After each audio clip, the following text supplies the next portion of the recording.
The Exorcism of Claire Devereaux. Chapter 15. She Will Be Okay. Night pressed low against the house, dense as a curtain. Rachel lay awake, sheets warm and wrong against her skin, listening to the slow breath of an old place that didn't want to sleep. The first thump came soft, somewhere inside the wall by the headboard, hollow, distant, like a hand closing slowly into a fist.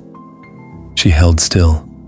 Another followed, out of rhythm, further along the plaster. A third answered from the ceiling joists above, as if something moved in the space the house kept for its own bones. "Not tonight," she whispered. The house paused as if deciding whether it had heard her. The thumping resumed, deliberate now, crossing the ceiling in short, patient steps. The light on her dresser ticked once, a tired filament thinking about giving up. Rachel slid from the bed and into the hallway barefoot, each floorboard a question. The air felt cooler here, the way a room feels after someone has left it. Another thump rolled along the corridor, lower this time, as if it had come down a level to meet her. She moved toward the guest room. Claire's door hung ajar, the hinge holding its breath. Inside, the lamplight had the color of old honey.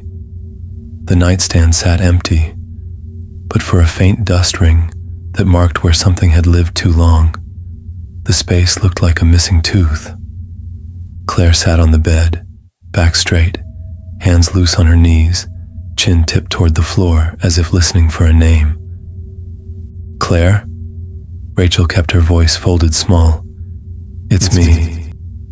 "You're afraid," Claire said. It was not her voice.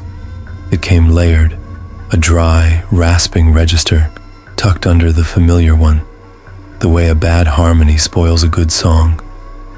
Claire raised her head with the slow care of someone lifting a weight, and her eyes caught the light wrong, swallowing it instead of letting it go. "Stop," Rachel said, stepping forward. "You're scaring me." Claire's mouth shaped a sweet, neighborly smile. "Rachel," she said gently, in the voice Rachel knew, "I would never scare you. You're my dearest friend." Her lips held the curve as the other voice slipped through them. "But he would."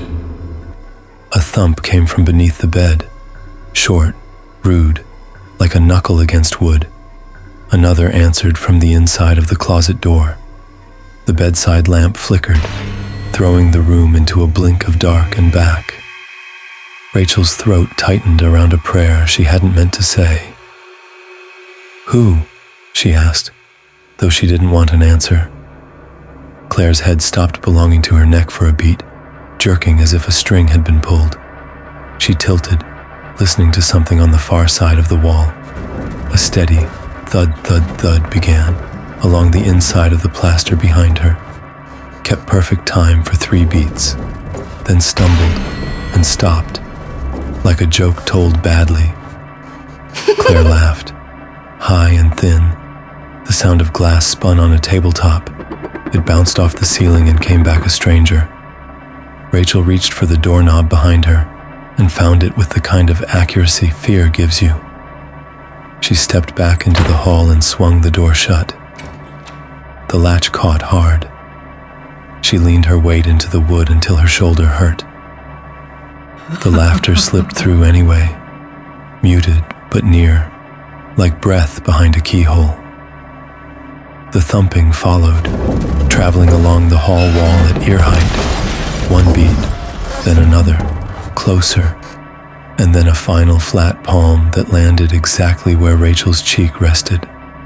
She flinched away, breath snatched. "Get a grip," she told herself. She held her own wrists the way she had held Claire's earlier, counting up the bones with her thumb. In to 4, hold to 4, out to 6, again. The shaking didn't stop, but it learned its place. Silence bled in by degrees, the way light returns after a cloud moves on. The house remembered to creak like an old house instead of an idea made mean. Rachel smoothed her hair with a hand that didn't quite want to behave and turned the knob. Claire sat where Rachel had left her, shoulders slumped now, hands open in her lap as if something had been poured out of them. Her eyes looked human again, blinking around the room like a person waking in an airport. "Hey," Rachel said, softening every edge she had. "Hey, Claire." Claire's focus found her and stayed. She swallowed, once, as if trying to bring her throat back to size. "Rachel." The word came out small. Did I? "It's all right." Rachel crossed the room and knelt, ignoring how the floor felt a little cooler by the bed. She took Claire's hands in both of hers. The skin felt cool, but not wrong. "Look at me. You're here. You're with me." Claire's eyes filled, and then didn't quite manage tears. "I don't know why I did that," she whispered, as if confessing to nobody. "I don't know why I said what I said." Rachel breathed with her until Claire's chest learned the rhythm. "You're going to be okay," she said. "We're going to be okay. We'll see the doctor in the morning, first thing. Tonight we rest." A hollow thump sounded from somewhere down the hall, like a door easing back into a frame. Both women looked toward the sound and then decided not to dignify it. "Do you want water?" Rachel asked. "Tea?" "Stay," Claire said. "I'm not going anywhere." Rachel stood and pulled the comforter down with one hand, the old cotton sighing as if relieved to be asked to do its job. "Shoes off," she said, "because sometimes you have to talk to a person, like a person, and not like a problem." Claire obeyed, easier than Rachel expected. Rachel clicked the lamp down to its lowest throat of light. The empty ring on the nightstand caught it and gave it back, a pale crescent that marked absence and tempted explanation. Rachel set a glass of water on the other side. "Wait for the scale." Claire lay back. A small shudder moved through her shoulders, as if her body were releasing something it had been holding wrong. She watched Rachel, the way people watch a lifeguard. "You'll be here?"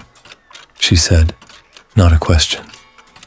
"I'll be right outside the door," Rachel promised. "If you wake, say my name.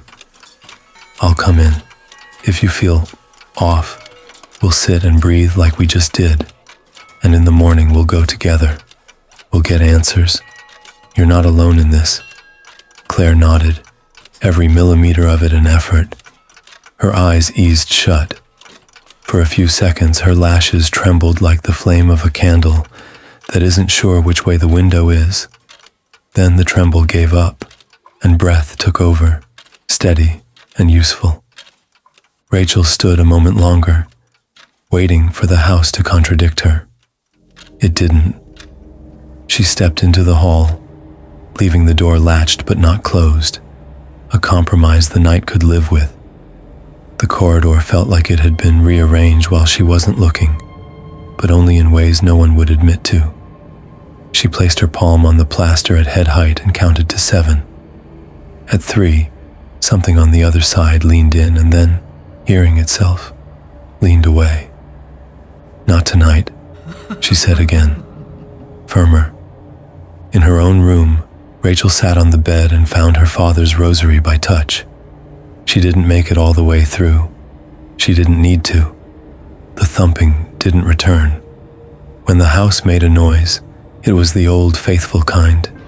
Pipes arguing about their ages, wood remembering its shape. She let herself lie back. Sleep came the slow way, but it came. And when she woke next, it was to the ordinary light of a sick day, trying to be kind.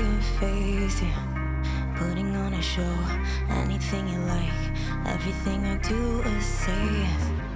Clothes around the floor makes me want it more.